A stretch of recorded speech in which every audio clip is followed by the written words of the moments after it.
alors on va se donner une heure. Moi, je suis médecin de formation. J'ai travaillé soit 15 ans dans l'industrie, soit 20 ans dans le système public. Et depuis que je suis jeune, je m'intéresse au fonctionnement des journaux. J'ai été sur pas mal de journaux scientifiques. J'ai présidé une association et puis j'ai un blog qui parle de journaux. Je suis actuellement référent intégrité scientifique à l'Université de Paris, fac de médecine. D'ailleurs, il y a un référent intégrité scientifique au Muséum et j'espère que vous connaissez tous le nom. C'est un quiz, là? Oui, c'est un quiz. Alors, je vous laisse réfléchir, je vous redemanderai le nom tout à l'heure. Ce qu'on va faire pendant cette heure, c'est que plutôt que de vous faire un listing des guides, des bonnes pratiques, de vous dire ce qu'il ne fallait pas faire ou quoi que ce soit, j'ai prévu de faire des cas sur lesquels je vais vous questionner et sur les cas, j'aimerais que chaque fois quelqu'un vienne parler un petit peu. Hein. J'ai un avertissement quand je parle d'intégrité, parce que souvent on croit que ce sont les fraudes ou des choses comme ça. Les fraudes, les vraies fraudes, invention de données, fabrication de données, il n'y en a pas beaucoup, mais elles sont parfois très médiatisées. Et puis une autre chose qu'il faut bien considérer, c'est que la plupart des chercheurs sont honnêtes. Je vais vous montrer que ce sont des gens honnêtes qui petit à petit peuvent dériver dans un système. Alors, je vais vous montrer une situation. Je crois que j'ai 6 ou 7 cas et tous sont des cas vrais, hein, réécrits, mais d'histoires vraies. Certains, je les ai connus, d'autres, je sais d'où ils viennent. Je vais vous poser la question à la suite de la deuxième diapo. Vous voulez suivre un groupe d'enfants, ou ça peut être dans vos métiers des poissons, de l'archéologie, hein, n'importe quoi, dans un pays africain, pour comprendre leur situation de santé. Une cohorte, c'est quelque chose d'important, ça va vous permettre de suivre depuis la naissance ce que deviennent ces enfants. Et puis il y a un appel d'offres qui a été lancé pour un gros projet. Vous rédigez la proposition, vous avez le projet, donc vous allez pouvoir lancer dans un pays africain une cohorte avec des enfants qui tous les 6 mois vont répondre à un questionnaire pendant 10 ans et vous allez suivre leur état de santé. Vous allez sur place une fois par an. Vous avez d'autres personnes dans l'équipe, un coordinateur de recherche qui, lui, s'y rend 3 fois par an. Après 3 ans de recherche, vous apprenez par hasard la soutenance d'une thèse en Afrique dont le sujet est très proche du vôtre. Vous êtes étonné parce que vous n'avez rien publié sur ce sujet, vous attendez d'ailleurs d'avoir des informations sur 5 ans pour préparer un manuscrit. Vous arrivez à récupérer cette thèse qui a été soutenue publiquement avec une mention devant un jury de professeurs du pays. Vous découvrez que la directrice de cette thèse n'est autre que votre collègue avec qui vous dirigez cette cohorte.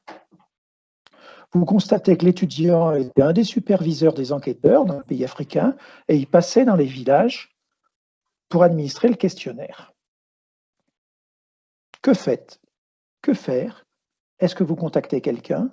Est-ce que vous faites quelque chose vis-à-vis du financeur? Alors j'aimerais que l'un d'entre vous ouvre son micro et me dise ce qu'il pourrait faire.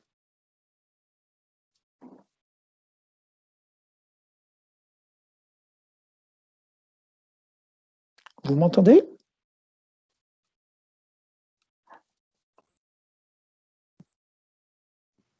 Moi, je n'ai jamais fait des choses comme ça. Je n'ai jamais été en contact avec une histoire comme ça. Mais je dirais que bon, le problème, c'est plutôt par rapport au financement, quoi. Alors maintenant, après, s'il y a une thèse de soutenue, s'il y a un article qui est soumis, bon, c'est comme si on vous avait pris votre sujet, quoi. Enfin, bon, mais en même temps, vous n'avez rien décidé au départ. Peut-être que,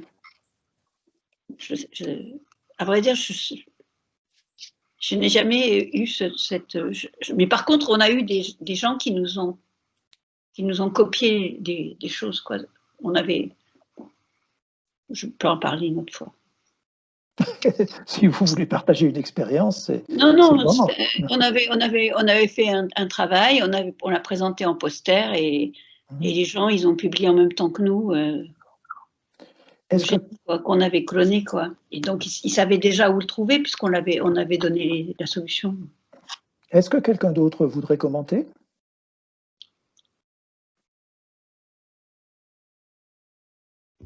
Il y a peut-être un problème aussi avec la durée d'acquisition des données et de ce qui... Alors, je ne sais pas exactement, parce que ce n'est pas du tout de mon domaine, hein, mais ça, c'est peut-être pas...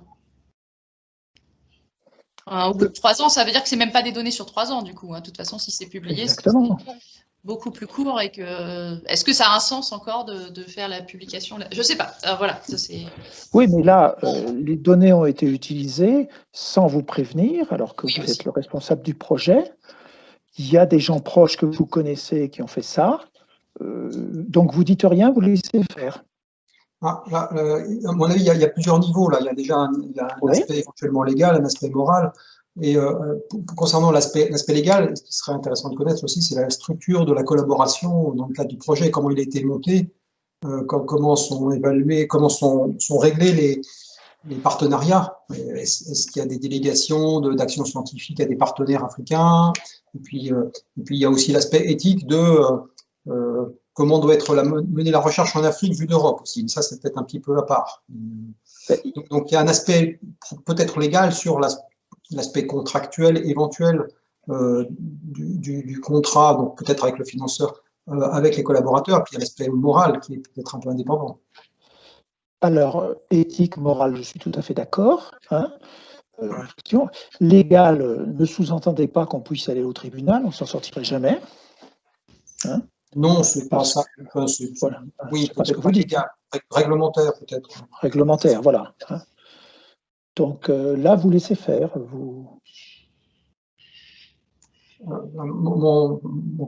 Ma question, c'était de connaître la structure des relations entre le coordinateur du projet et les partenaires africains, en l'occurrence. Moi aussi, je me demandais aussi, moi. Oui, mais s'il y a eu quelque chose écrit dans le protocole ou dans le projet, obligatoirement, il y a des conditions d'auteur et puis tout le monde doit être au courant de tout, quoi.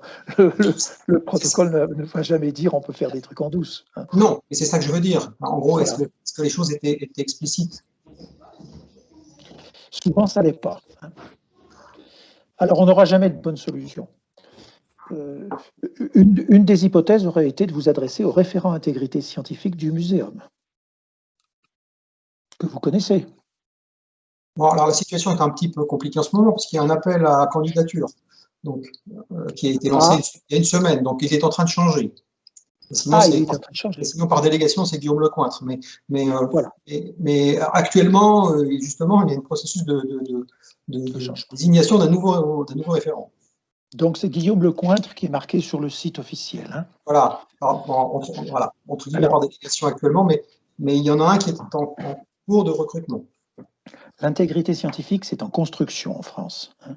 Depuis 2015, il y a une charte, il y a un Office français d'intégrité scientifique hébergé par l'HCERS qui n'a aucune possibilité d'agir. Hein. Il ne peut que donner des recommandations.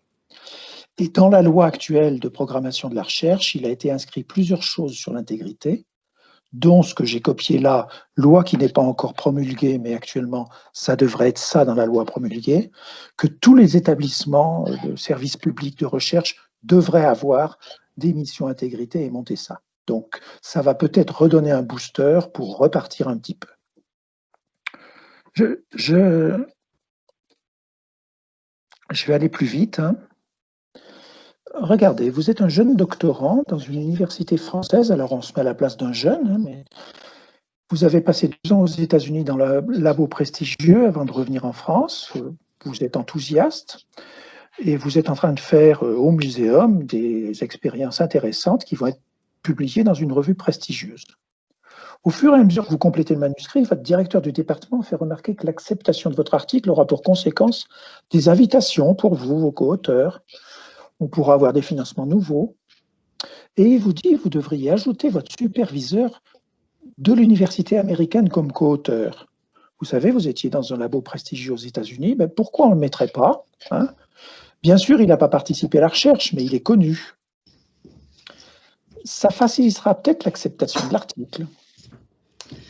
Et puis le superviseur repasse, le directeur du déplacement, quelques jours plus tard, et il dit à ce jeune étudiant, je sais que je n'ai pas été impliqué dans le travail, mais je suis quand même co-auteur. Je vous prends des situations d'auteurs parce qu'on va parler des auteurs. Alors, vous vous mettez à la place du jeune auquel on demande de mettre quelqu'un qui n'a rien fait, qui est aux États-Unis, et auquel on demande de mettre son directeur de département alors qu'il ne l'avait pas prévu initialement ou il ne sait pas bien les règles. Qu'est-ce qu'il faut faire? Est-ce que quelqu'un se mouille et me dit ce qu'il ferait?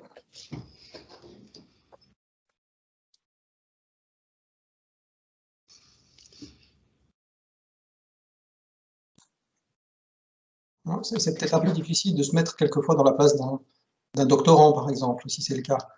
On n'est plus tout à fait dans la même situation généralement. Mais, oui, mais même à votre âge. Oui, bon, alors c'est difficile de se mettre dans la tête. Il y a une charte, en gros, la réponse est non. Et les conséquences, c'est qu'il y a des chartes sur les publications et la responsabilité des auteurs des publications. Normalement, quand on soumet un article, les auteurs ont participé à la publication, à sa rédaction, etc. Enfin, les contributions sont précisées. Donc là, il y a au minimum un abus. Et il y a des gens qui abusent par ailleurs. Ça doit être une situation assez fréquente. Oui, je suis tout à fait d'accord. Il y a beaucoup de gens qui font ça et qui font un peu de chantage. Moi, je connais des gens qui font ça et qui suggèrent de mettre leur nom pour que le papier passe ou des choses comme ça.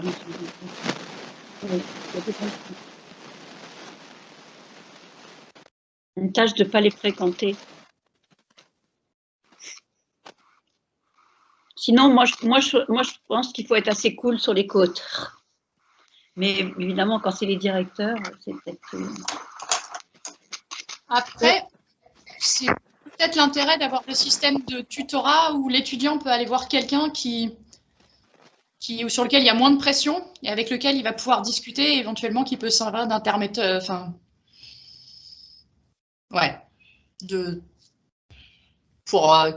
Qui peut peut-être défendre la situation aussi sans avoir autant de billes dans la bataille, quoi. C'est le référent intégrité qui fait ça. Oui. Parce que dans le cas d'un étudiant, excusez-moi, j'ai du mal à parler parce que je sors de chez le dentiste, mais dans le cas d'un étudiant, moi je suis complètement d'accord qu'il faudrait dire non à ce genre de démarchage. Mais quand on est un étudiant en thèse, on a énormément de pression et c'est très difficile en fait parce que on peut risquer d'être blacklisté, d'être viré des autres publis du labo. Donc, il faut vraiment être protégé, en fait. Et donc, oui, chercher de l'aide auprès du référent intégrité ou d'autres structures, mais je pense que c'est dur d'y aller tout seul.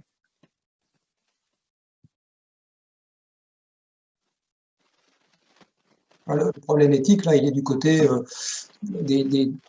du directeur du département ou même de quelqu'un qui accepterait d'être co-auteur d'une publication pour laquelle il n'a rien fait, ou si peu. Donc, le questionnement éthique devrait être de leur côté, en fait.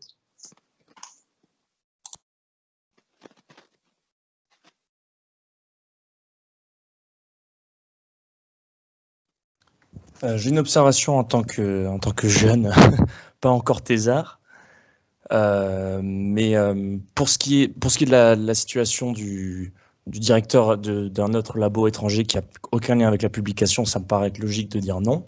Après, pour le directeur du département, étant donné, de ce que j'en observe, de ce que j'en entends, vous êtes des gens très occupés. Donc, est-ce que ajouter le nom à la fin ajouter le nom en tant que co-auteur à la publication, c'est pas un moyen de rester présent sur la scène de publication à travers le travail des étudiants, parce qu'il n'y a pas d'autre possibilité de publier des travaux personnels sinon. Et donc là, est-ce que le problème éthique n'est pas un peu plus compréhensible?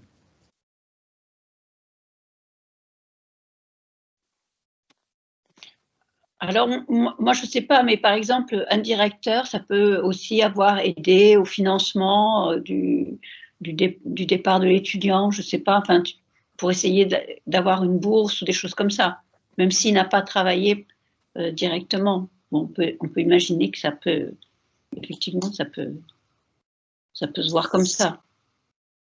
En fait, ce qu'il y a, c'est que pour avoir ta place dans une liste d'auteurs, il faut pouvoir être susceptible, quand les revues te demandent la contribution de chaque auteur, de marquer au moins une chose.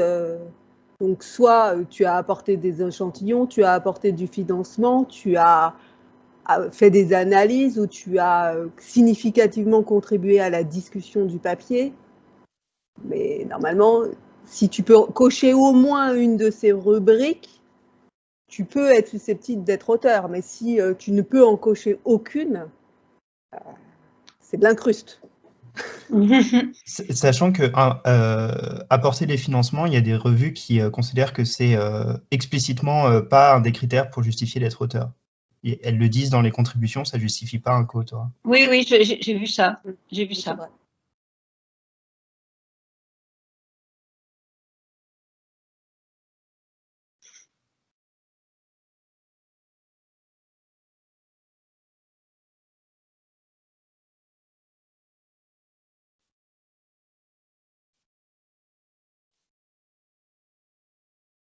Oui, bon.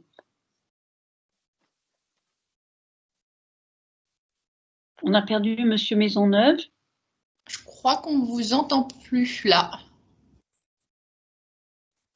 Ouais, on a perdu le son. Ah. Ouais, je vois bien, je trouvais qu'il n'était pas très réponse. Il répondait pas, on n'entendait plus sa voix.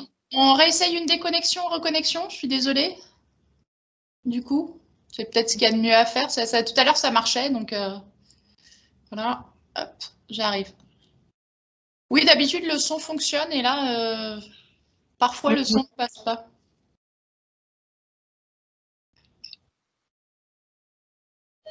Voilà, et...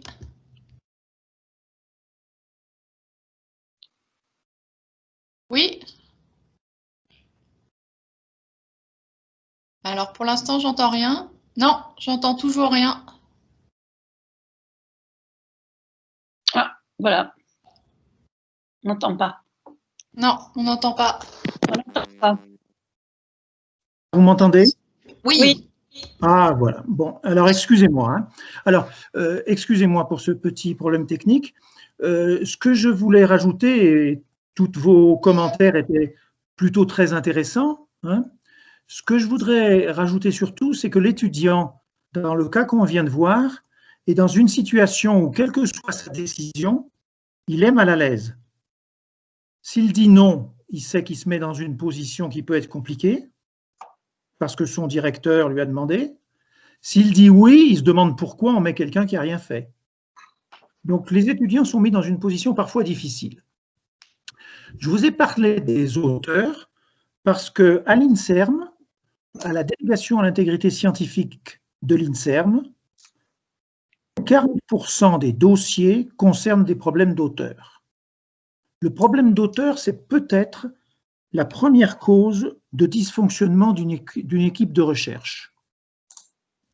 Moi, j'ai pas mal travaillé sur les auteurs. Je vous ai pris juste un tableau d'une publication que j'ai faite, où j'ai fait sur 39 et 38 personnes dans le même CHU, à 15 ans d'écart, les mêmes questions.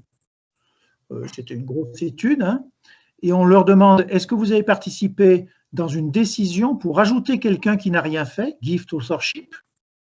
Vous avez vu oui, 49,77. Est-ce que vous-même, vous avez été auteur cadeau, c'est-à-dire qu'on a mis votre nom et que vous n'avez rien fait? 59,73%. Est-ce que votre rang n'était pas celui que vous attendiez sur un article? Est-ce qu'on vous a oublié sur un article alors que vous aviez travaillé? Et est-ce que vous avez aussi découvert après la publication que vous étiez un des auteurs? Il y a beaucoup d'études sur les auteurs. Je vous donnerai les diapos, mais cet article est compliqué, je vais passer vite, et il montre que l'appréciation des auteurs et des critères d'auteur n'est pas la même selon les disciplines. Il y a des disciplines où il faut, comme les sciences sociales en bas ou les humanités, où l'auteur a beaucoup écrit, Et il y a des disciplines comme la santé ou les sciences sociales où l'auteur a très peu écrit, parce que c'est d'autres ou quoi que ce soit. Donc la conception d'auteur est variable selon les disciplines. Est-ce que sur les auteurs, vous auriez quelques autres remarques? On va passer à 2 autres exemples. Il y a un aspect qui est un peu l'inverse, mais complémentaire, même que j'ai connu comme cas, de politique d'inclusion des techniciens dans les auteurs des articles, avec des politiques assez différentes d'une équipe ou d'un laboratoire à l'autre. Tout à fait, oui. Et quelquefois, c'est même des discussions qui ont lieu, à savoir inclure un auteur senior, entre guillemets, qui n'a rien fait dans le contexte de l'article, versus ne pas inclure des techniciens qui, eux, ont fait l'essentiel des manips. Pas de commentaires, et j'écoute ce que vous dites. Je vais vous montrer 2-3 petits exemples. Je ne ferai qu'une diapositive sur les statistiques. Dans certaines disciplines, alors là, cette statistique est ancienne parce que l'image est très parlante. On a pris des valeurs de P, 3200, qui ont été sélectionnées, c'est de la psychologie surtout. Hein.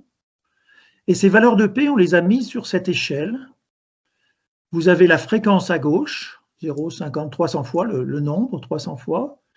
Et vous avez la barre verticale qui est ce seuil mirifique de 0,05, puisque à gauche de la barre rouge, c'est statistiquement significatif. À droite, ce ne l'est pas. Alors, il y a beaucoup d'études sur beaucoup d'articles qui montrent qu'en général, 70% des tests sont statistiquement significatifs dans les articles et 30% ne le sont pas. Cette image peut questionner parce que la répartition montre qu'au niveau de la barre 0,05, au milieu, il y a une cassure très forte.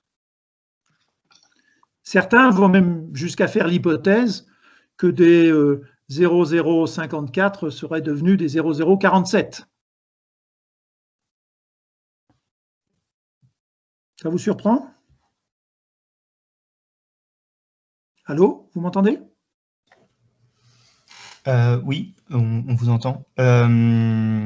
Juste une réflexion là-dessus. En fait, je pense que c'est pas tellement lié à une manipulation, on va dire, des chiffres des p-valeurs, plus que à 2 phénomènes qui sont assez bien documentés. Le premier, c'est le biais de publication, c'est le fait que on a tendance à publier plutôt des résultats positifs. Et le second, c'est des phénomènes qu'on appelle des phénomènes de p-hacking, et qui sont, malgré leur nom, souvent des phénomènes très, très inconscients, où en fait, on va… à la pêche. Le chercheur est plus ou moins de bonne foi, assez persuadé que ça devrait être significatif, et la première fois, quand il voit que son résultat n'est pas significatif, il retourne vers ses données, il se rend compte que peut-être il faudrait utiliser une autre transformation, etc., jusqu'à ce qu'il obtienne effectivement le résultat qu'il attend, c'est-à-dire la significativité, où on n'a pas forcément besoin, enfin, je pense qu'on n'a pas besoin d'utiliser de la malhonnêteté pour expliquer ce type de résultat, en tout cas. Oui, hein, je vous ai dit au début que c'était souvent des chercheurs honnêtes qui dévient un petit peu. Et en chimie, il y a dans certains labos ce qui s'appelle le one-shot. Le one-shot, je ne sais pas si certains ont déjà entendu parler de ça. Le one-shot, c'est si ton expérience a marché, tu ne la refais jamais. Si elle n'a pas marché, tu l'as fait 10 fois. Et ça, c'est du jargon. J'en ai même vu des labos à Paris qui utilisaient le one-shot. Je vais vous proposer un autre cas et puis après, on parlera de reproductibilité. J'ai appris qu'un collègue avait enlevé des observations de la base de données que nous partageons. Il l'a fait après avoir observé que la base ne permettait pas de démontrer ses hypothèses. Alors, je lui demande pourquoi il a fait cela. La situation, c'est souvent « je te répondrai plus tard, je te répondrai demain » ou quoi que ce soit. Ça, c'est très, très commun. Hein. Quand on pose une question, c'est « j'ai pas le temps de répondre ». Plus tard, il m'informe que la raison pour enlever les données était que les sujets concernés n'avaient pas rempli correctement l'enquête et que des données démographiques manquaient. J'ai l'impression que ça ne tient pas la route. Je vais vous proposer 4 conduites à tenir et vous allez me dire ce que vous faites dans ce cas-là. Je laisse la base, je ne fais rien. Je le dis au directeur du département qui supervise nos travaux. Je continue à poser des questions pour faire comprendre que je pense que cette manipulation, ce que j'en pense, et je lui demande de faire quelque chose. Je dis rien et j'attends le prochain staff du département pour écouter la présentation et poser des questions. Qu'est-ce que vous feriez? C'est pas facile, hein?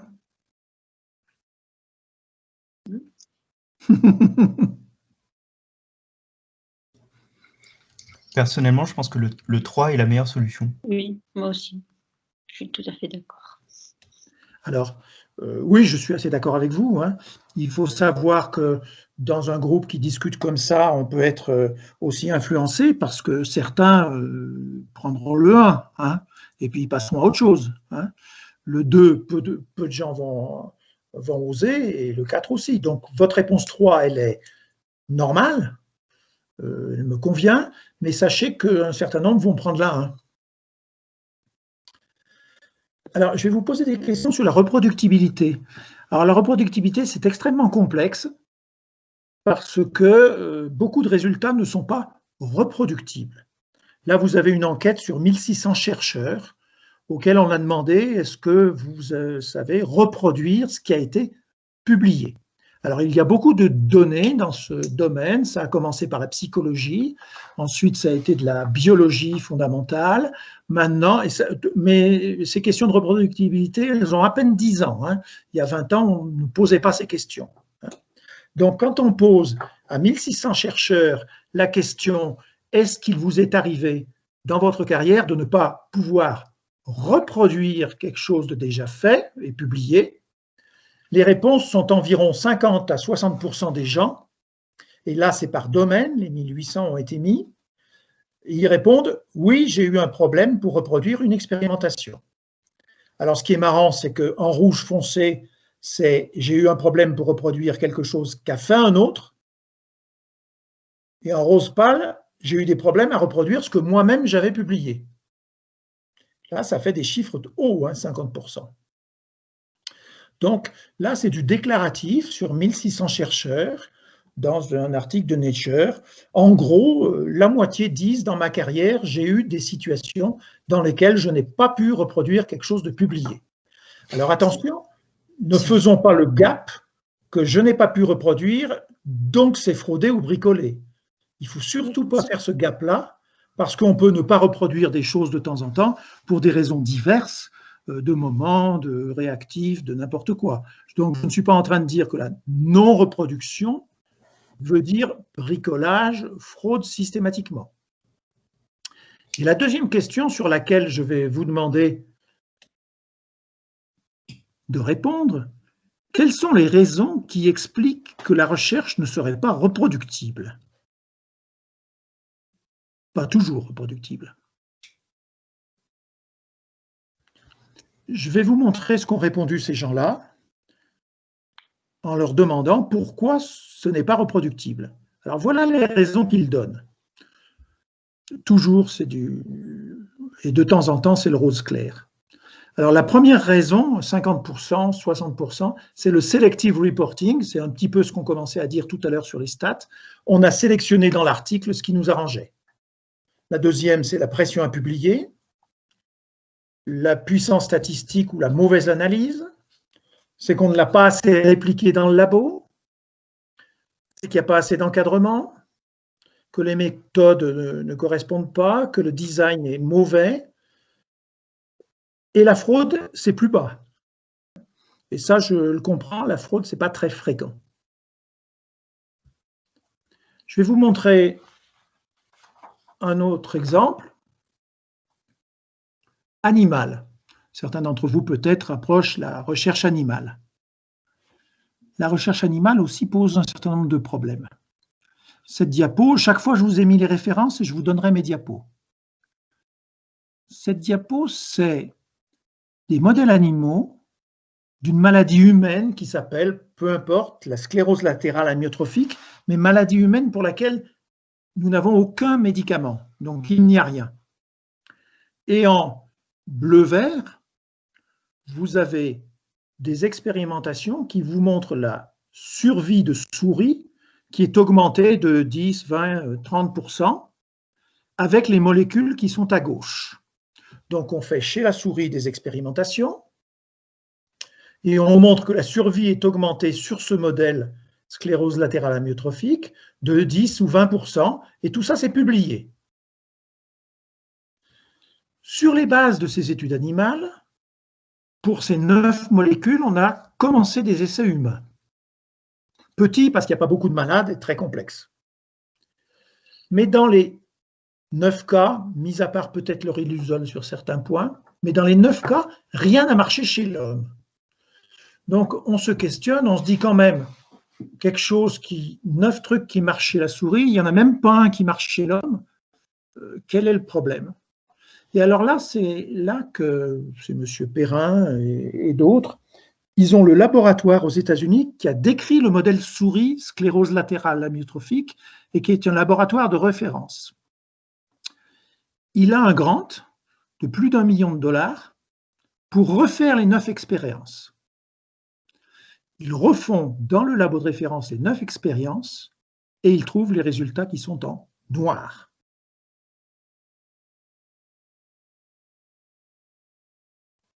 C'est clair? Oui. Oui. Ça questionne, hein? Mm. J'ai fait une étude pour comparer des stratégies sur le comportement d'individus. Je vais mesurer 4 variables, W, X, Y, Z. Lors de l'étude pilote, toutes les variables sont influencées dans le sens de ma théorie. Mais quand j'analyse les résultats finaux, seule une variable se comporte comme je l'avais prédit. Les effets sur les autres variables sont à l'inverse de ceux que j'attendais, et aucun n'est statistiquement significatif. Donc j'ai fait tout mon boulot, mais finalement, j'ai qu'une variable qui marche. Qu'est-ce que vous faites? Dans l'article et autres documents, suppléments électroniques, je rapporte que la variable W, sans mentionner les 3 autres variables. Et l'article, il est parfait. Dans l'article, je dis qu'il y a eu des analyses complémentaires que j'ai mises dans des suppléments électroniques avec des résultats non statistiquement significatifs. Je l'ai mis dans des résultats électroniques et je pense que ni les reviewers ni les lecteurs n'iront trop fouiller. Dans l'article, j'explique tous les résultats, je discute de ces effets et je suggère que ma théorie est incomplète ou qu'elle s'applique partiellement. Je ne publie pas. Je fais d'autres expériences car j'ai besoin de résultats positifs. Alors, quelqu'un me dit qu'il ne publie pas? Qui fait quoi? Pour le coup, il faut peut-être réfléchir à comment l'explication, enfin du coup, l'explication ne correspond pas à ce qu'on observe et il faut essayer de déterminer pourquoi et comment. Enfin, c'est... Le modèle est incomplet, non? Oui. Oui. Mais voyez la situation 3. Dans l'article, j'explique tous les résultats et discute que ça ne marche pas. Peut-être que le 3 ne va pas être accepté par une revue. Oui. Vous voyez le problème? J'arrive pas bien à comprendre la différence entre 1, 2 et 3 au final pour la théorie. Est-ce que la théorie a besoin que W, X, Y et Z soient significatifs? Dans ce cas-là, ça veut dire que les 3 cas sont aussi peu convaincants les uns que les autres? Ou alors, est-ce qu'il suffit qu'une d'entre elles soit significative et auquel cas les 3 cas sont quand même plutôt équivalents en fait? J'arrive pas bien à comprendre ce que ça apporte de cacher X, Y, Z. C'est-à-dire, si vous cachez X, Y, Z, vous avez un article bien embelli, c'est le selective reporting. Vous avez sélectionné ce que vous publiez et vous publiez quelque chose de bien fort et bien solide. Et si vous publiez les 4, là, votre article est moins solide. Vous voyez ce que... Ben non, j'arrive pas à comprendre pourquoi c'est moins solide. Puisque W est significatif, j'arrive pas à comprendre ce qui est moins solide si W est significatif tout seul et qu'on n'a pas testé X, Y, Z, ou W est significatif tout seul, on a testé X, Y, Z et ils ne sont pas significatifs. Je ne vois pas bien à quel moment ça atteint en fait les conclusions qu'on peut faire. Mais je suis peut-être... Non, sur le fond, vous avez raison. Mais si vous voulez, qu'est-ce qui est publiable et qu'est-ce qu'on va pouvoir publier? Et c'est là que le chercheur se pose la question, qu'est-ce que je vais publier? Et c'est là qu'on est dans le cas du selective reporting. Je ne vais publier que W, comme ça tout ira bien et tout le monde sera content. Vous voyez ce que je veux dire? Mais sur le fond, c'est vous qui avez raison. Mais c'est sûr que dans les journaux aujourd'hui, en 2020 et je dis 2030, probablement ce que vous dites va être accepté d'être publié. Il y a 15 ou 20 ans, jamais. Ouais, c'est peut-être une question de culture, hein, mais la culture, on va venir à la science ouverte, vous allez voir, la culture change. Hein. Mais ça, on l'observe en phylogénie, par exemple, quand vous avez un arbre super bien... Enfin, souvent, quand il y a des analyses combinées, il n'y a que l'analyse combinée parce qu'elle est bien soutenue. Et quand on se met à regarder un petit peu ce qu'il y a dedans, on s'aperçoit qu'en fait, en regardant les jeux de données, il y a quelque chose qui soutient correctement, quoi. Des papiers qui sont ultra enthousiastes sur mes résultats sont absolument géniaux et en fait il y a de la coalescence, les espèces sont même pas monophylétiques et ils arrivent à avoir un arbre. Une fois qu'on combine tout, on arrive à avoir quelque chose qui soutient ce qu'ils disent, mais les données elles-mêmes, à aucun moment ils évoquent les différentes choses sans mention de quoi que ce soit. Là, c'est vraiment ils sont bien mes marqueurs, ça donne un bon résultat si on analyse tout d'un bloc et puis c'est la fête. Donc, c'est ce problème de sélection des données que je vais publier. Oui. Je voudrais vous passer le message. Franz Manny, là, qui voulait parler, là. Oui, allez-y. Oui, bonjour. Et je voulais dire que finalement, par rapport à la question que vous avez posée, 1, 2, 3, 4, c'est peut-être normal que l'auteur essaye un peu d'arranger son travail parce qu'il a peut-être des contraintes, etc. Mais là, ce serait au reviewer de trouver la solution et de dire l'article n'est pas suffisamment soutenu.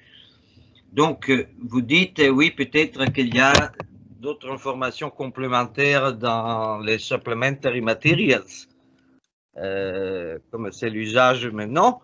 Et bon, en théorie, reviewer est censé aussi voir ce qui est dans les supplementary materials. Oui. Que c'est une responsabilité partagée. Alors, je ferai une petite remarque sur le reviewer.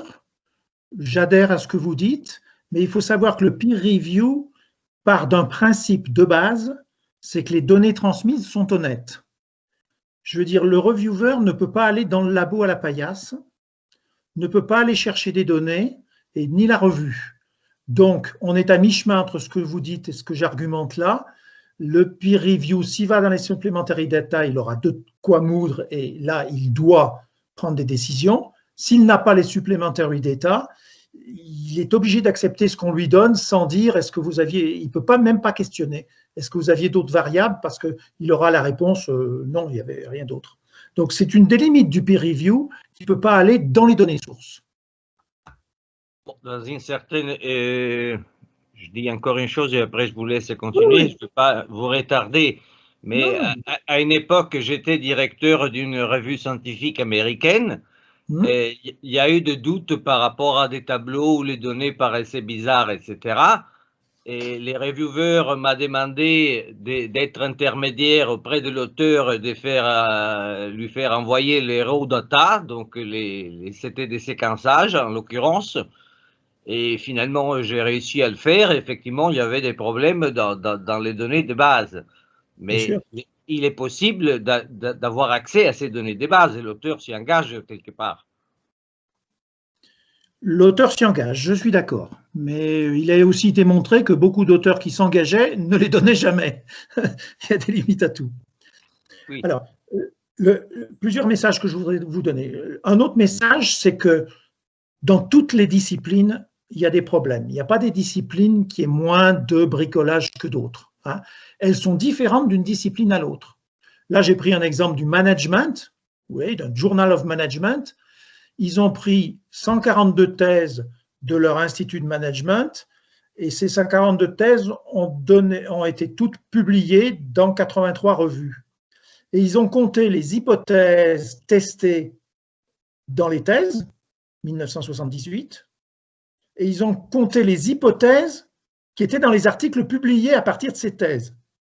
Il y en avait plus que 978, dont 333 qui n'étaient pas dans les thèses initiales. Donc vous voyez, quand on publie une thèse, souvent les gens soit sélectionnent ce qu'ils publient de la thèse sans dire le reste, soit rajoute des choses qui n'étaient pas dans la thèse. Alors, je ne dis pas que c'est interdit, je dis que si on le fait, il faut être explicite. Et il faut dire, je n'ai pas rapporté ça parce que, mais c'est disponible dans la thèse. J'ai rajouté ces hypothèses qui n'avaient pas été testées parce que ça m'a été demandé par les reviewers. Donc, je suis en train de vous répondre que ce n'est pas obligatoirement défendu, je suis en train de vous répondre qu'il faut être clair, explicite et dire ce qu'on a publié par rapport à l'origine.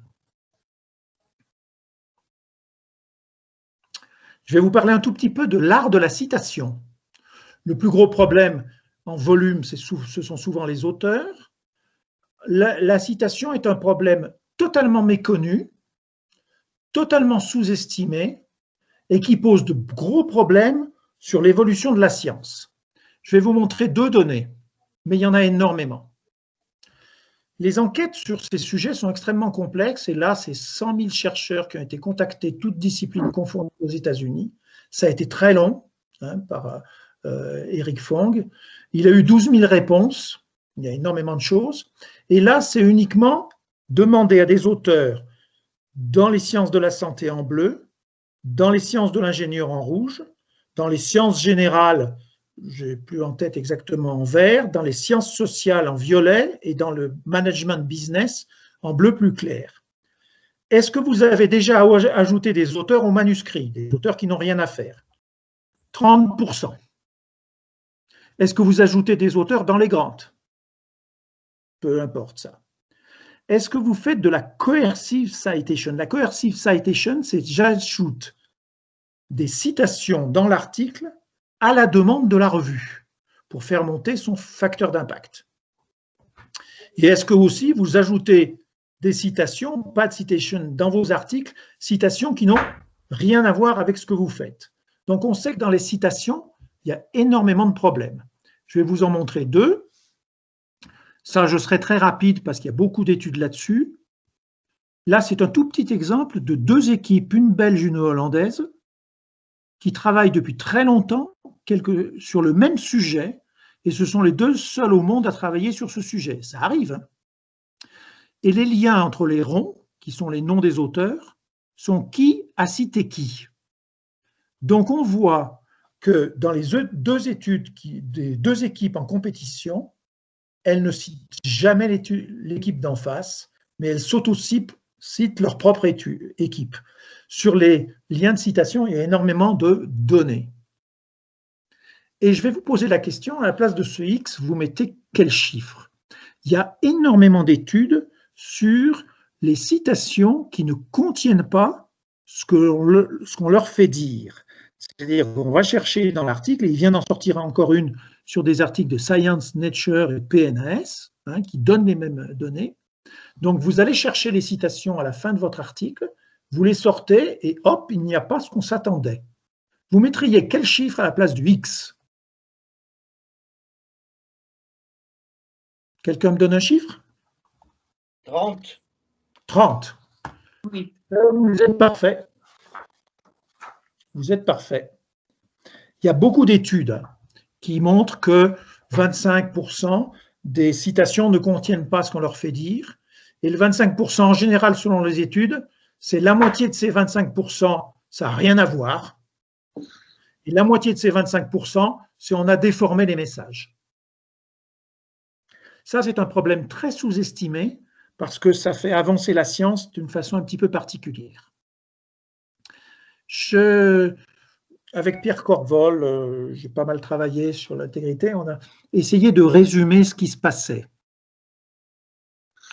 Alors, je ne vous ai pas parlé de la fraude, qui est à droite, parce que la fraude, c'est l'invention de données, la fabrication, et on considère aussi le plagiat, qui est très important en sciences sociales, moins dans d'autres disciplines. Parce que la fraude, elle est probablement pas très fréquente. Les gens qui inventent des données, c'est pas fréquent. Par contre, il y a 2 autres choses qui sont fréquentes. La méconnaissance méthodologique, de jeunes qui sont laissés sans encadrement et qui vont faire des choses qu'ils pensent bonnes alors qu'ils ne connaissent pas les bonnes pratiques, les réglementations, qu'ils n'ont pas fait de recherche documentaire et qui sont mal partis. Là, il n'y a rien d'intentionnel. Et ce dont je vous ai parlé, c'est cette partie qu'on appelle les pratiques discutables en recherche, qui représente probablement, hypothèse, au moins 50% des articles. Il y a beaucoup d'hypothèses là-dessus, il n'y a pas de vraies preuves, mais probablement dans 50% des articles, il y a au moins une de ces choses. Torture, massage de données, changement de critères, choix sélectif, on l'a vu, des références erronées, les tests, les manipulations d'images dont on n'a pas parlé, hein, la paternité des articles, les études animales, la non-publication. Donc, plus de 50% de la publication scientifique contient des pratiques douteuses. Alors, peut-être que vous connaissez ce cas que moi, je ne connais pas, que j'ai lu dans Nature, dont je ne connais pas le fond, donc je serai extrêmement prudent sur ce que je vais dire. Et certains d'entre vous, peut-être, le comprendront, parce que c'est un cas qui est de chez vous. Hein. Vous pourrez aller chercher la publication si vous voulez, mais en gros, il a été publié dans ce petit encart rouge dans Nature, quelque chose sur un sélacanthe, et l'équipe française du muséum a dit, mais nous, en 95, on avait déjà la photo, on avait l'antériorité, alors que la publication est après. Donc, il y a eu énormément de discussions qui ne sont pas, à mon avis, quand je lis tout ça, réellement résolues, parce que la preuve n'y est pas, mais il y a des grosses suspicions, et la suspicion est que ce sélacanthe dans Nature est le même que celui qu'ont ces gens du muséum, que je ne connais pas, et vous peut-être vous connaissez les noms, Bernard Serret, Laurent Pouillot et Georges Serre, même si c'est un petit peu ancien. Alors il y a des histoires, on avait photographié, on avait perdu la photo, on l'a retrouvée, on a déménagé, c'est souvent classique dans ces genres de choses, et nous n'avions pas pris l'antériorité avec notre photo, mais c'est nous qui avons l'antériorité de ça. Alors je ne sais pas si quelqu'un réagit, moi je ne suis pas compétent, je ne me prononcerai pas fortement, à savoir est-ce que c'est le même sélacanthe sur ces deux photos, mais deux personnes ont dit que c'était quand même très troublant.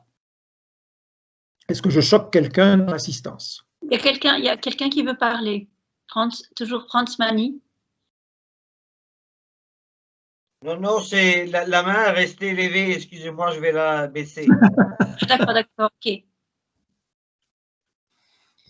Alors, je ne sais pas non plus, hein, mais juste pour préciser, donc on pense que justement les tâches sur un sélacanthe, c'est quelque chose de très très individu spécifique et que c'est du coup possible éventuellement de reconnaître un individu et de reconnaître si c'est le même individu qu'il y a sur différentes photos. Donc, et quand on regarde les tâches, on trouve des similitudes fortes. Hein, je vais regarder.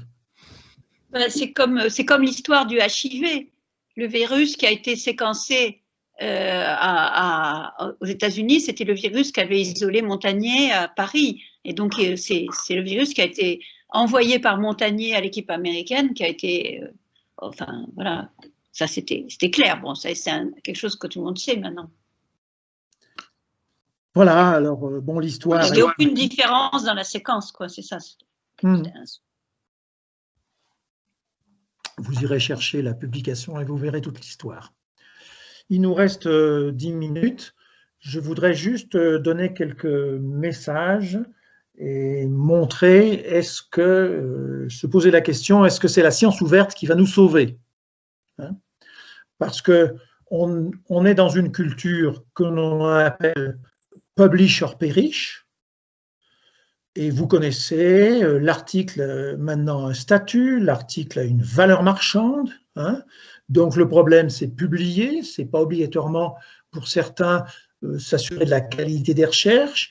Il vaut mieux avoir beaucoup de publications sur un CV. En avoir beaucoup, c'est magnifique, on est un bon chercheur.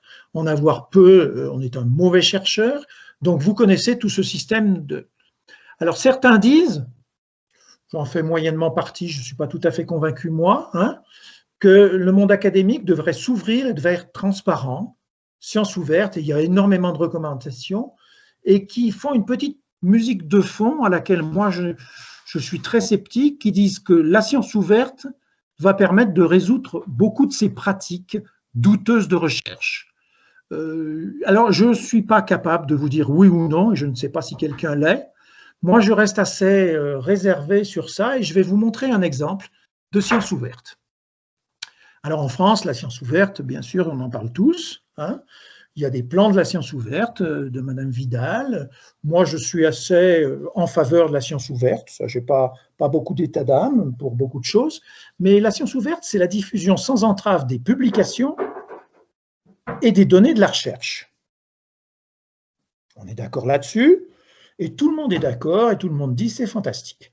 Je vais juste vous montrer un exemple récent qui, moi, me questionne. On ne va pas rentrer dans les détails. Et on a vu énormément d'excès dans cette période de Covid. Je prends le premier article publié par Marseille sur l'association hydroxychloroquine azithromycine. Je ne prends que cet article, le premier. Préprint le 16 mars, publication le 20 mars, dans une revue, et il est dit qu'il y avait un protocole qui avait été accepté par l'Agence du médicament le 5 mars, et par un comité de protection des personnes le 6 mars, et l'étude devait durer 14 jours. C'est dans le protocole de l'Agence du médicament et dans le protocole du comité d'éthique. Donc vous voyez déjà la différence entre la longueur de l'étude et la rapidité de la publication, puisque vous voyez que ça ne peut pas coller. Je passerai sur le fait que les groupes sont non comparables parce qu'ils ne viennent pas des mêmes origines, que les différences d'âge sont 10 ans d'écart, que dans le groupe des gens traités, alors qu'en médecine on ne fait pas ça, on en a enlevé 6 parce qu'il y en avait 3 en réanimation, 1 mort, 1 nausée, et celui qui a stoppé, il n'avait pas de virus. Hein. Donc on les enlève, ce qui ne se fait pas en médecine. Les morts, on ne les enlève pas. Hein. Les données de PCR des tests devaient être faites au jour 1, au jour 4, au jour 7 et au jour 14 quand on va à l'agence du médicament et quand on va au comité de protection des personnes.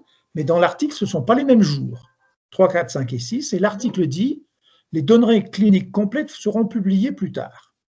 Donc, je passe sur le fait que cet article non rétracté est aujourd'hui cité 3000 fois, ce qui fait que la revue est extrêmement contente pour son facteur d'impact de l'an prochain, et qu'il y a eu des tonnes et des tonnes d'analyses de partout, dont un article par un méthodologiste hollandais qui était complètement hors du sujet, qui ne connaissait même pas le sujet, et qui a été publié et qui dit que cette étude est totalement irresponsable. C'est là que je vous pose des questions sur la science ouverte. Et je pense qu'il y a des convenances sociales qui font que les données sources de cet article, 26 malades. Hein, donc, je vous parle d'un tableur Excel. Hein, je ne suis pas en train de vous parler d'une base de données avec des mégaoctets intransférables. Hein. Les données sources n'ont pas été communiquées ni demandées par l'Agence nationale de recherche qui est remerciée comme financeur de cette étude dans l'article, par l'Agence du médicament et les comités de protection des personnes, par les fabricants, par les universités, les hôpitaux de Marseille et de Nice, ni par les référents intégrité de l'université et de la faculté de médecine, de ces 2 facultés de médecine.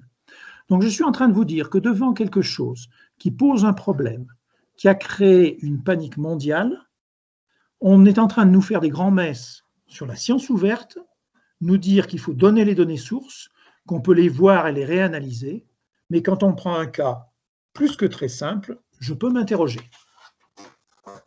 Est-ce que j'ai été clair? Un peu trop. Bah, c'est surtout que ce n'est pas de la science ouverte. Enfin, le fait de communiquer les données, ça fait partie de la science ouverte. Oui.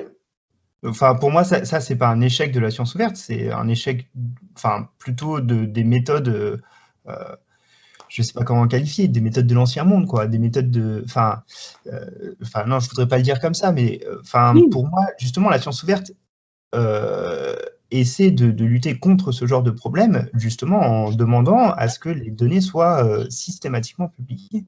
Oui, du coup, je ne vois pas trop comment ce cas est une critique de la science ouverte. Non, je ne critique pas la science ouverte, je critique les convenances sociales des acteurs, parce que l'ANR est pro-science ouverte, les agences sont pro-science ouverte, tout le monde va vous dire la science ouverte, etc. Mais personne n'a levé le petit doigt pour dire si on a réanalysé les 26 cas, est-ce qu'on pourrait regarder? Donc, si vous voulez… Ah d'accord, non, c'est plus clair comme ça, c'est beaucoup plus clair. Là. Voilà, on parle tous de science ouverte, mais quand il s'agit d'un cas simple de 26 dossiers, la science ouverte dysfonctionne totalement. Est-ce que c'est la science On est ouverte? d'accord, on est d'accord. Est-ce que c'est la science ouverte ou les organismes qui sont les se acteurs. présentent comme devant, oui, les acteurs qui se présentent comme devant pas la réguler, mais comment dire, ces acteurs, s'ils sont en faveur de la science ouverte, c'est pour donner l'accès de données Oui. à tout le monde. Mais après, est-ce qu'on doit les juger responsables de ne pas juger les données qui ont été rendues disponibles pour n'importe qui? Est-ce que là, c'est pas par exemple aux autres auteurs en recherche médicale de dire, bon, étant donné qu'on a les données, puisque on est en sciences ouvertes, on remarque qu'il y a des dysfonctionnements ici, là et là. Oui, mais les données, c'est que personne ne les a. Hein. Mais les leviers pour obtenir les données, l'ANR et la NSM ont plus de leviers que les autres chercheurs en face qui ont réclamé les données, hein, il me semble. J'ai vu passer des messages justement sur ces papiers-là en disant mais les tableaux sont difficiles à analyser parce que les données sont présentées. Est-ce qu'on pourra avoir des choses plus claires et les données derrière? Mais s'il n'y a aucun levier et que les auteurs en face veulent pas, et que ceux qui pourraient faire pression ne le font pas. Voilà. La revue, par exemple, la revue où ils ont publié, c'était une revue dont ils sont quasiment les liens avec la revue dans laquelle ils ont publié. Le rédacteur en chef est à l'IHU de Marseille, hein, le rédacteur en chef. Oui, il y a des liens, parce que normalement, qu'est-ce qui se passe si on trouve que ça ne va pas? Il y a une rétractation, on demande la rétractation de l'article. Oui, mais là, personne n'a voulu la demander. Moi, je trouve quand même que ce type de cas fait plus... pour moi, ça pointe plus vers un problème au niveau des, on va dire, des instances supérieures, que ce soit l'ANR, que ce soit les établissements de recherche ou d'enseignement supérieur, plus qu'un système d'organisation de la recherche. Et ce problème des instances supérieures en France, il n'est pas nouveau, il date d'il y a très longtemps, et c'est quelque chose d'assez connu qu'en France, lutter contre ce type de mauvaises pratiques par le haut, on va dire, est quelque chose d'extrêmement compliqué. On a des cas où on a eu des fraudes avérées, et de ce que j'en ai compris, les résultats du point de vue du CNRS, ça a été de taper sur les doigts du chercheur, voire des suspensions de 1 an ou 2, mais pas beaucoup plus que ça, quoi. Je vous ai mis plusieurs fois sur les diapos que c'est plus un problème de système que de seul individu. Hein. Et c'est ce que vous dites là. Ces organismes, au sens général, continuent à nous expliquer l'intégrité, la science ouverte, mais quand il y a des cas même simples, personne ne bouge. Exactement. Ouais. Alors, pardon, excusez-moi, si je peux ajouter quelque chose. Là, pour moi, vous soulignez le fait qu'il y a un problème dans les sanctions qui sont menées pour obliger les chercheurs à d'autres méthodes de recherche qui sont publier les données pour tout le monde. Mais pour moi, ce que je comprends de la science ouverte, c'est instaurer un cadre où tout le monde considère une étude comme étant pertinente et digne de confiance si les données sont ouvertes. Donc là, de ce que je vois, pour moi, c'est pas une question de sanctionner assez sévèrement les gens qui publient pas leurs données, mais de faire comprendre à l'ensemble de la communauté qu'on ne peut pas faire confiance à une étude où les données sont pas montrées publiquement. Oui, mais si vous voulez, oui, vous avez bien vu que c'est pas la question que se posent les médias, les journalistes et le grand public. Là, c'est plus une question de science ouverte, du coup, à ce moment-là. Oui, tout à fait. C'est une question politique. Monsieur Macron, il est quand même allé à Marseille. Hein. Alors, notre temps étant passé, je vais terminer sur 2 diapos, hein, et puis on pourra prendre… Alors, il existe une déclaration sur l'intégrité que vous irez chercher. Hein. Je vous signale qu'il y a une abondance de guides sur l'intégrité, français, européens, de partout, c'est-à-dire pour nous dire comment il faut faire. C'est ce qu'on vient de voir dans cet exemple, hein, que ce soit l'ANR ou n'importe quoi, on a des guides qui sont très bien faits. Celui-ci du CNRS est exceptionnel. Hein. Si vous vouliez aller plus loin sur tout ça, il y a un excellent livre, il y a beaucoup de livres excellents. Hein.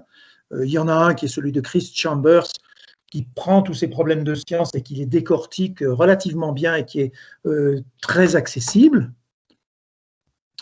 Et j'en ai terminé. Je vous remercie. Et Agnès, je vous laisse gérer s'il y a quelques questions. Bon, donc, est-ce qu'il y a justement des questions?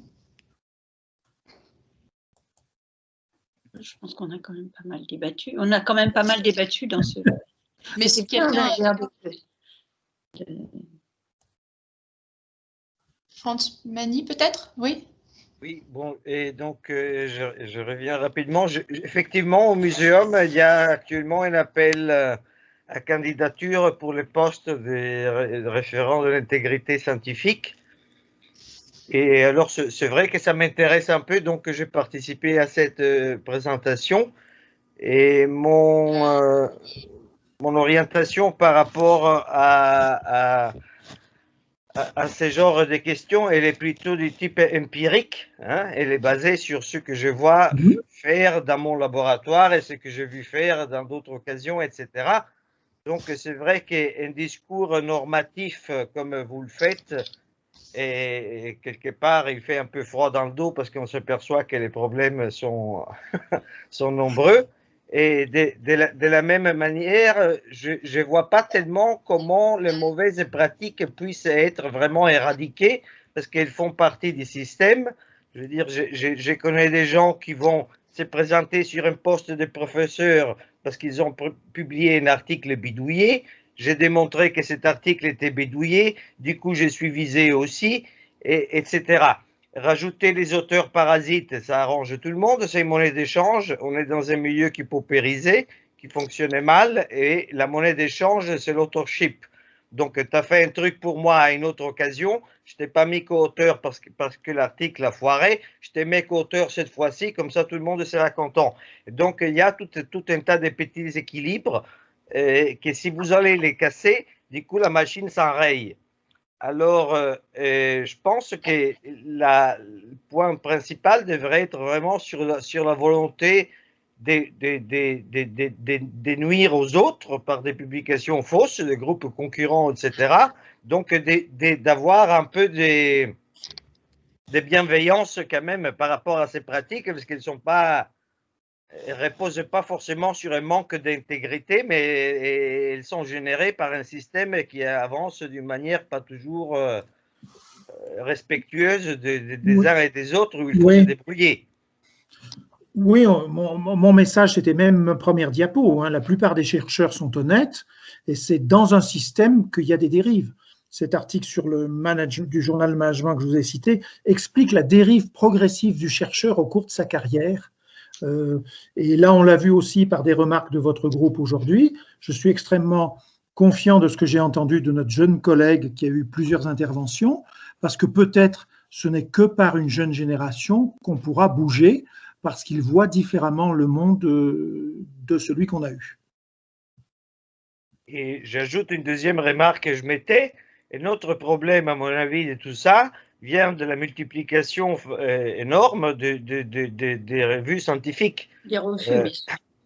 Comme il y en a tout le temps qui se créent, donc ces revues essayent de trouver leur place. Quelqu'un qui essaye de publier un article dit « bon, je lis jamais cette revue-là, mais pourquoi pas, je vais essayer de publier dessus ».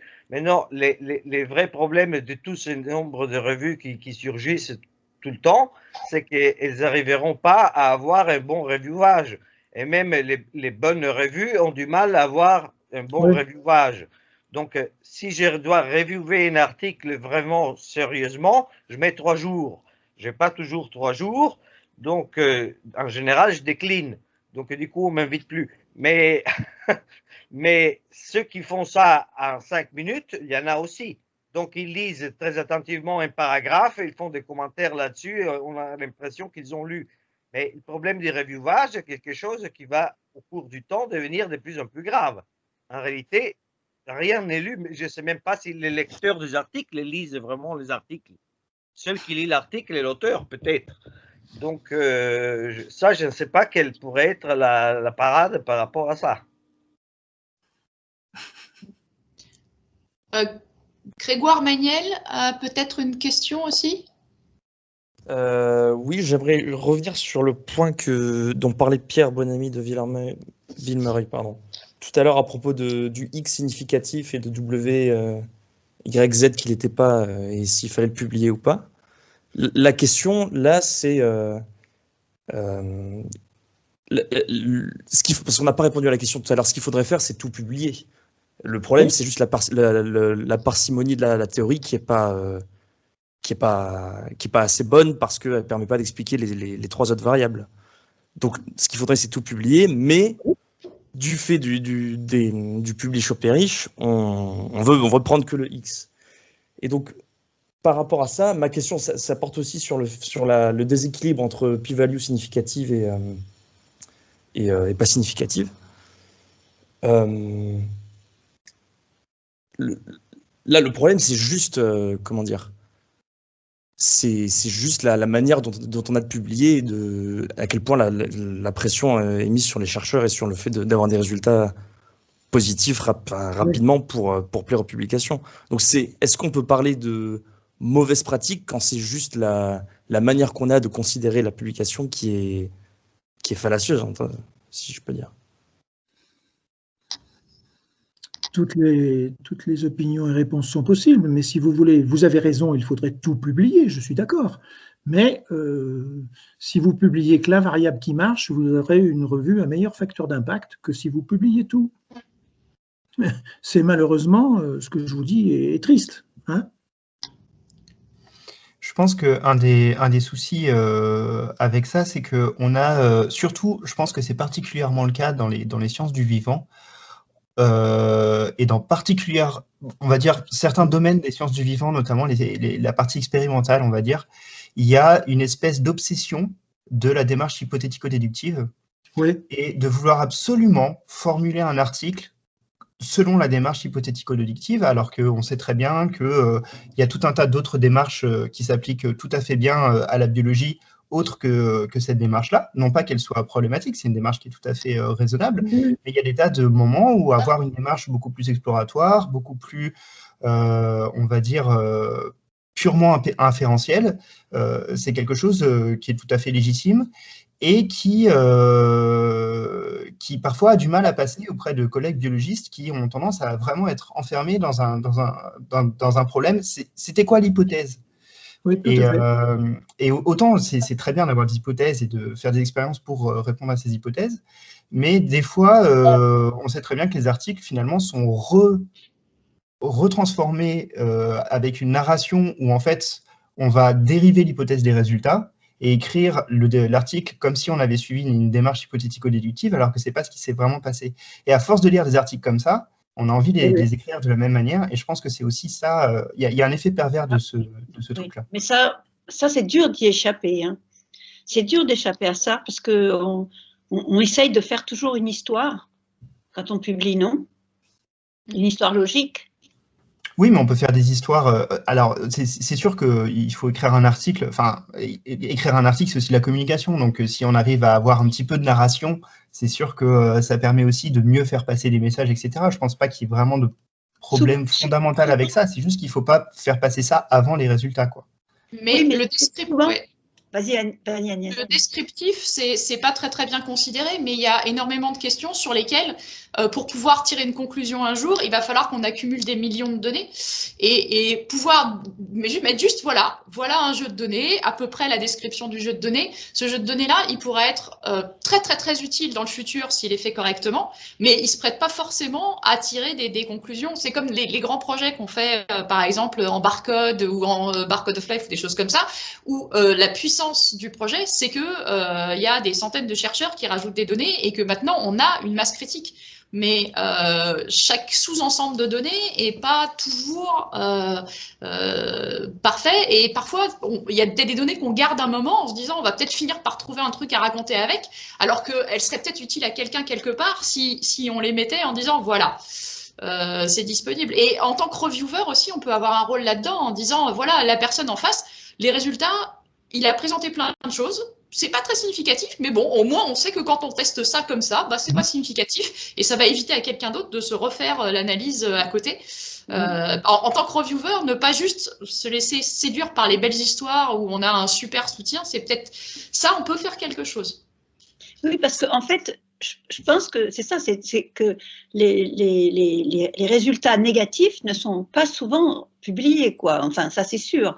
Et d'autre part, moi, pour dire que par rapport à l'histoire, la narration de l'article, je dirais que souvent, en fait, on trouve un truc, c'est une observation qu'on fait par hasard, quoi. Ou bien on fait quelque chose et puis on trouve. Alors après, tout le jeu, c'est d'essayer de gonfler le truc et d'essayer d'en faire une histoire, justement. Mais au départ, il y a pas mal de choses accidentelles. Et comment tu veux pas raconter ça dans un article en disant, bah oui, je me faisais telle manip, tu vois. Et en fait, c'est intéressant quand même de savoir, bah, je faisais telle manip, je voulais démontrer ça, et puis finalement, je suis tombée sur autre chose, et voilà, embarqué. C'est vrai, ça. Ça arrive souvent.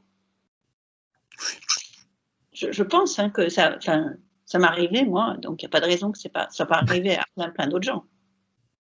Mais puis il faut accepter de lâcher ces hypothèses, quoi. Encore une belle hypothèse assassinée par une horde de faits sans vergogne, et dire voilà, bon bah, je pensais ça, mais c'est pas facile, c'est pas toujours facile. Hein, c'est surtout quand on a déjà fait des publications sur le sujet avec d'autres données et que ça avait l'air d'aller dans ce sens-là. On se dit ok, c'est bon, c'est comme ça, et ensuite on s'aperçoit que finalement. C'est pas trop ça. Bon. Voilà, on s'est trompé. Tout à on va fait. peut-être arrêter là, non? Moi, je voudrais vous remercier aussi pour avoir beaucoup discuté. Hein. Merci, monsieur. Merci beaucoup. Et puis, vous voyez qu'il y a une marge d'amélioration assez grande et ça, c'est un message très positif.